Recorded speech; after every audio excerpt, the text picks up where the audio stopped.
December 18th. We begin today's reading, as usual, in the Old Testament, and our narrative today will come from the book of Habakkuk, chapter 1, verse 1. We'll go through chapter 3, verse 19. Here's an overview of this book.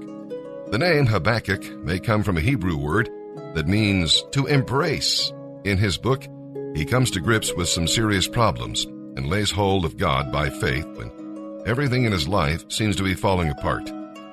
Habakkuk saw the impending Babylonian invasion, and he wondered that God would use a wicked nation to punish his chosen people.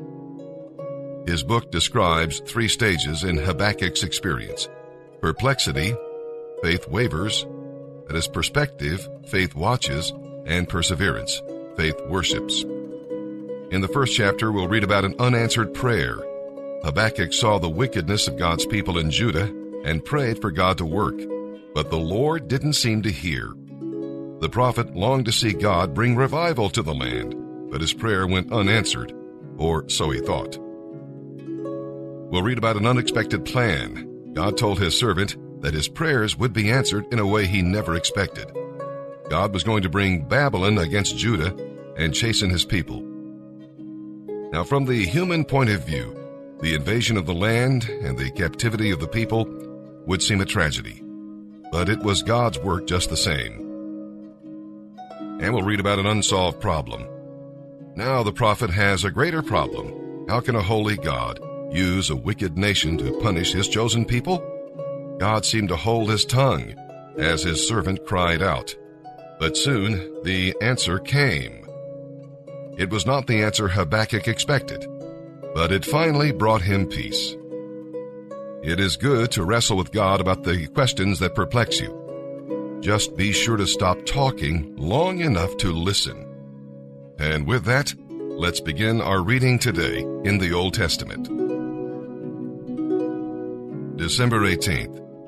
Habakkuk chapter 1, verse 1 through chapter 3, verse 19.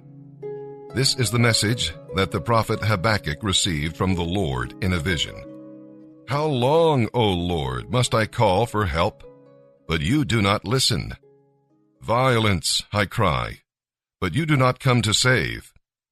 Must I forever see this sin and misery all around me? Wherever I look, I see destruction and violence. I am surrounded by people who love to argue and fight. The law has become paralyzed and useless, and there is no justice given in the courts. The wicked far outnumber the righteous, and justice is perverted with bribes and trickery. The Lord replied, Look at the nations and be amazed. Watch and be astounded at what I will do.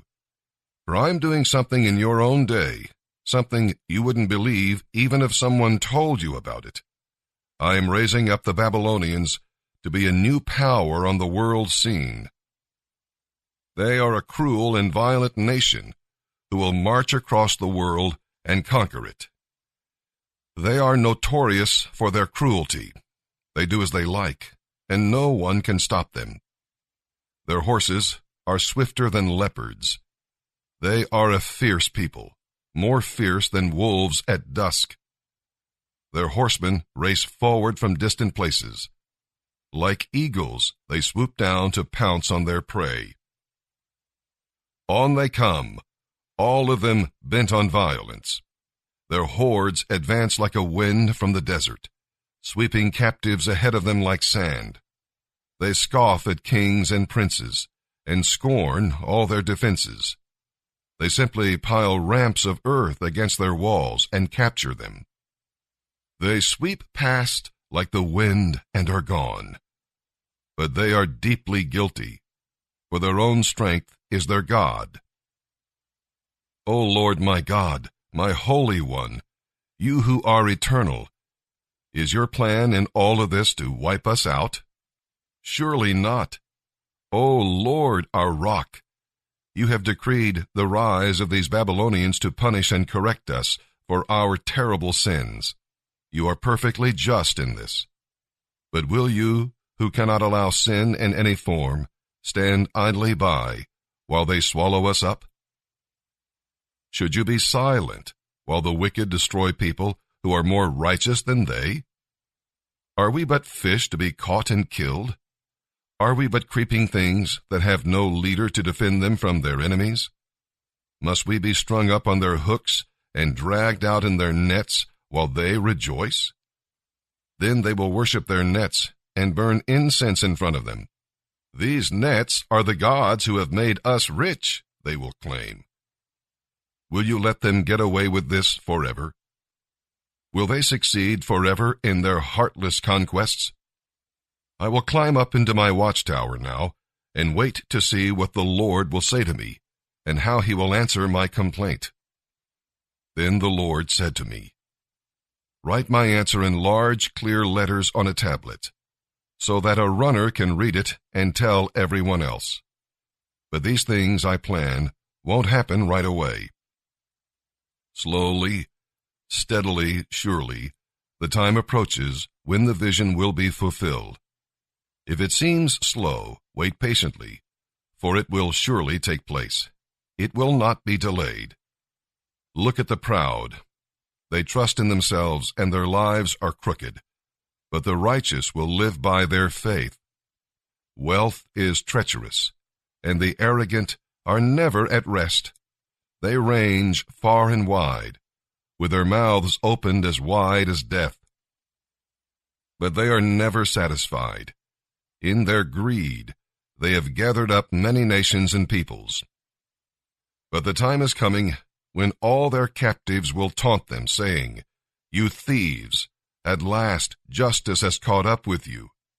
Now you will get what you deserve for your oppression and extortion.' Suddenly, your debtors will rise up in anger.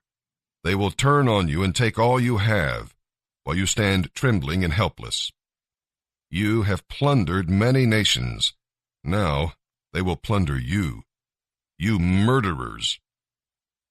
You have filled the countryside with violence, and all the cities too. How terrible it will be for you who get rich by unjust means. You believe your wealth will buy security, putting your families beyond the reach of danger. But by the murders you committed, you have shamed your name and forfeited your lives. The very stones in the walls of your houses cry out against you, and the beams in the ceilings echo the complaint. How terrible it will be for you who build cities with money gained by murder and corruption. Has not the Lord Almighty promised that the wealth of nations will turn to ashes? They work so hard, but all in vain. For the time will come when all the earth will be filled, as the waters fill the sea, with an awareness of the glory of the Lord. How terrible it will be for you who make your neighbors drunk. You force your cup on them so that you can gloat over their nakedness and shame. But soon it will be your turn. Come, drink and be exposed. Drink from the cup of the Lord's judgment, and all your glory will be turned to shame. You cut down the forests of Lebanon. Now you will be cut down. You terrified the wild animals you caught in your traps. Now terror will strike you because of your murder and violence in cities everywhere. What have you gained by worshiping all your man-made idols? How foolish to trust in something made by your own hands.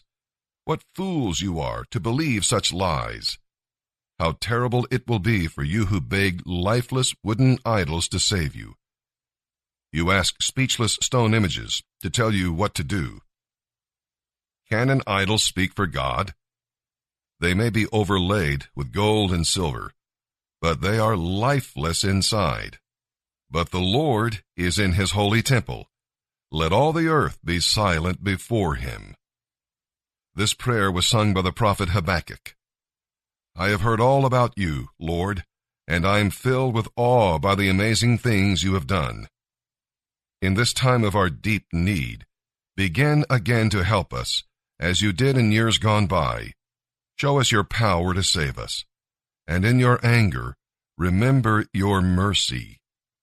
I see God, the Holy One, moving across the deserts from Edom and Mount Paran. His brilliant splendor fills the heavens, and the earth is filled with his praise. What a wonderful God he is! Rays of brilliant light flash from his hands. He rejoices in his awesome power. Pestilence marches before him. Plague follows close behind. When he stops, the earth shakes. When he looks, the nations tremble.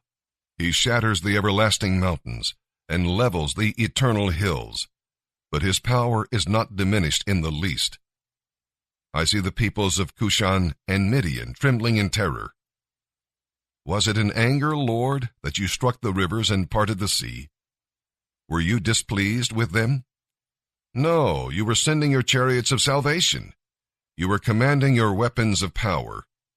You split open the earth with flowing rivers. The mountains watched and trembled. Onward swept the raging waters. The mighty deep cried out, lifting its hands to the Lord. The lofty sun and moon began to fade, obscured by brilliance from your arrows and the flashing of your glittering spear. You marched across the land in awesome anger and trampled the nations in your fury. You went out to rescue your chosen people, to save your anointed ones. You crushed the heads of the wicked and laid bare their bones from head to toe. With their own weapons, you destroyed those who rushed out like a whirlwind, thinking Israel would be easy prey. You trampled the sea with your horses, and the mighty waters piled high. I trembled inside. When I heard all this, my lips quivered with fear. My legs gave way beneath me, and I shook in terror. I will wait quietly for the coming day when disaster will strike the people who invade us. Even though the fig trees have no blossoms, and there are no grapes on the vine, even though the olive crops fail, and the fields lie empty and barren, even though the flocks die in the fields, and the cattle barns are empty, yet I will rejoice in the Lord. I will be joyful in the God of my salvation. The sovereign Lord is my strength. He will make me as sure-footed as a deer and bring me safely over the mountains. For the choir director, this prayer is to be accompanied by stringed instruments.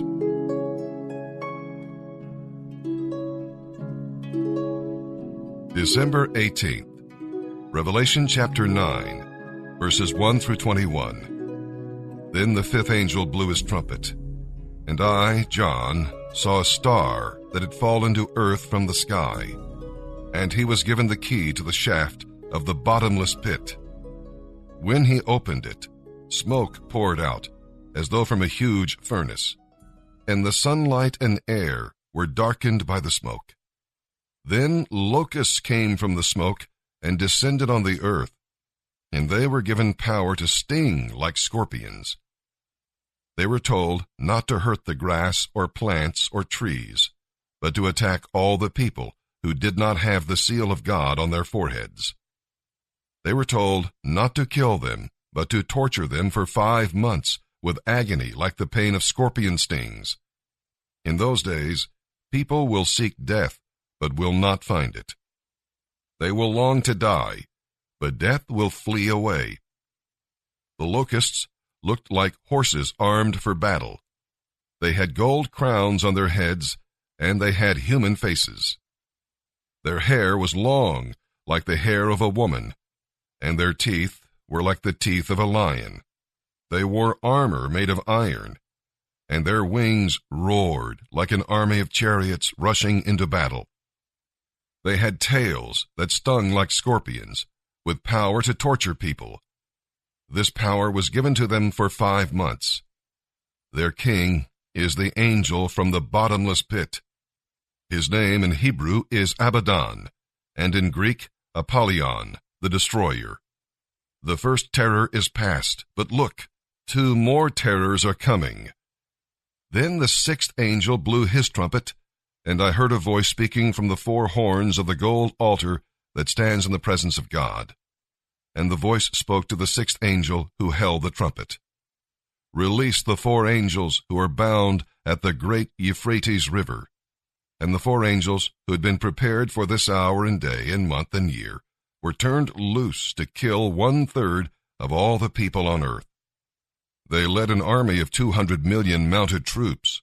I heard an announcement of how many there were. And in my vision, I saw the horses and the riders sitting on them. The riders wore armor that was fiery red and sky blue and yellow. The horses' heads were like the heads of lions, and fire and smoke and burning sulfur billowed from their mouths. 1/3 of all the people on earth were killed by these 3 plagues, by the fire and the smoke and burning sulfur that came from the mouths of the horses. Their power was in their mouths, but also in their tails, for their tails had heads like snakes, with the power to injure people. But the people who did not die in these plagues still refused to turn from their evil deeds.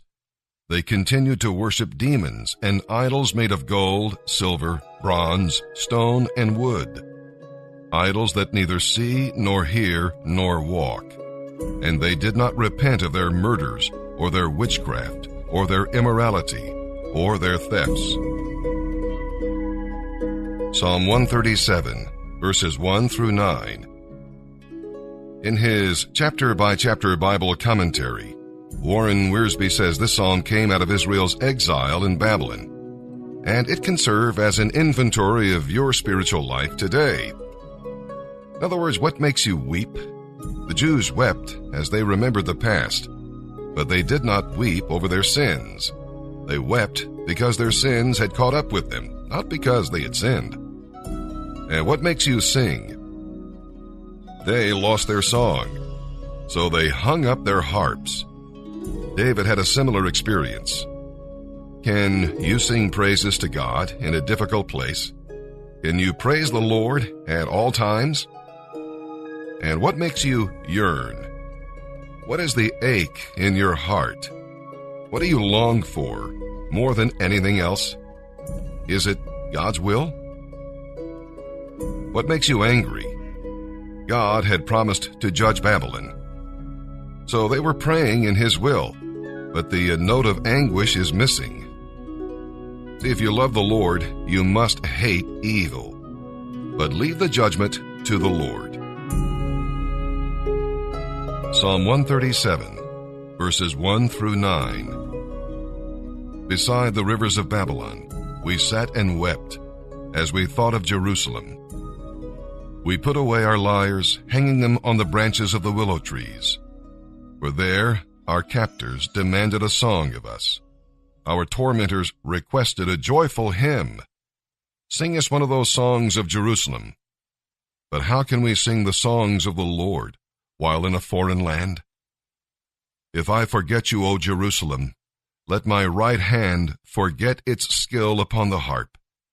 May my tongue stick to the roof of my mouth if I fail to remember you, if I don't make Jerusalem my highest joy.